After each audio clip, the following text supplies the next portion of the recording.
Next week's 18th Annual Roxbury International Film Festival at the Museum of Fine Arts will once again showcase emerging and established filmmakers of color. RIFF has become the largest New England film festival dedicated to this genre. There will be 10 days of workshops, panel discussions, networking opportunities, parties, and Q&A with filmmakers as well as special guests.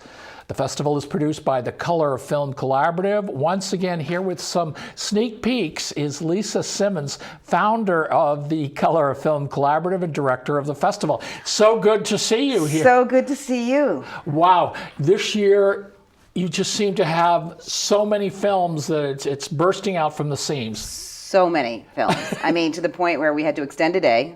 Wow. We were originally ending the 30th, and now we're going to July 1st. And we've had to move films up into the evening a little bit. We used to start just at about 5:30. Now we're starting at 4 because the pool was unbelievable, and it was really, really difficult. So I feel really bad to the filmmakers who didn't make it in. I want to say to them, it's not because it wasn't a great film. It's just the fit just didn't work. All right. Now I understand even on your opening night, you had more than you could handle. Right? You know what? We're always doing something new. You're right. So yeah, that's always great. So this year we're trying out doing 2 opening night films.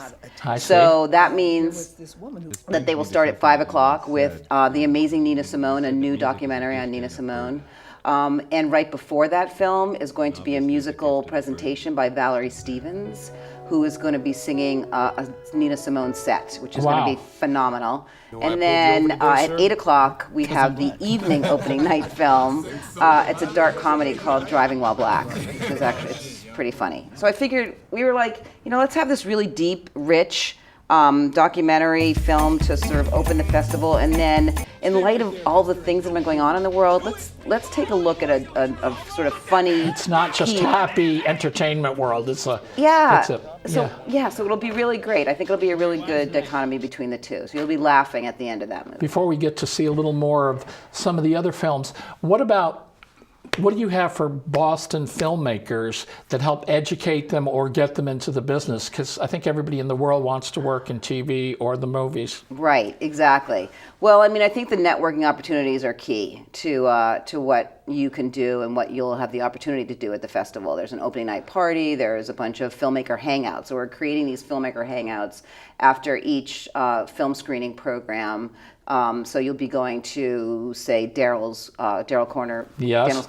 Daryl's Corner Kitchen, Bar and Grill, and you'll be going to Slade's, and there are a bunch of local filmmakers. So you're partnering with local. We're partnering with local people, yeah. And then a series of filmmakers who are in the festival this year are putting together an event for Saturday night, which I think is wonderful. They're local filmmakers, sort of saying, I want to do something for the festival, for the filmmakers that are coming in from out of town to show them what Boston's all about. We're a party town.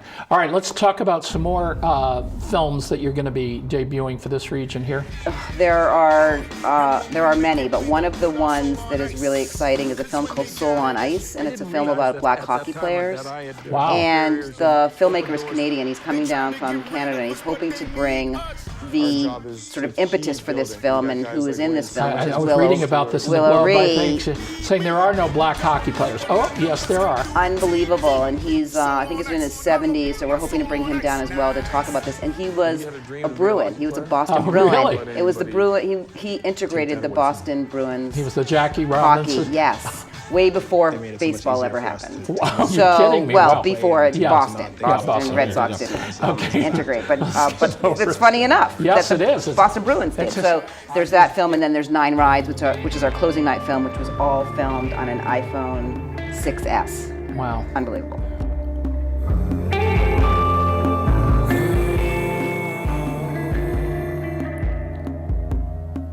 Got your hooks in my soul.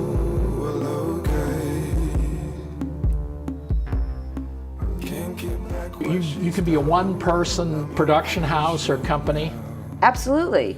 You can be. We have some great youth films that they shot their films on a iPhone. We have big films. We have big features that were shot, over the course of a number of days with, high technology. And then it runs the gamut from documentary to feature to documentary short to narrative feature to narrative short. It's incredible. And then we're doing a pitching session. So if you want to, that we're partnering with Grub Street with. They're great. They've been doing so many community things, So writing amazing. with the kids. But I think doing things on a phone makes it more democratic, that people, that you don't have to have gone to film school. I mean, to edit it, you probably do, but it makes filmmaking more accessible to any. Well, I mean, and this is what's been happening, right? This has been the trend over the past 7 or so years, is that it's exactly right. It's more democratic. Anyone can go out there and tell their story and take their iPad or their iPhone and and make a movie and put it up on YouTube. I mean, the technical part of it, like you'll see in 9 Rides, is the lighting. And Matthew Cherry's an incredible director.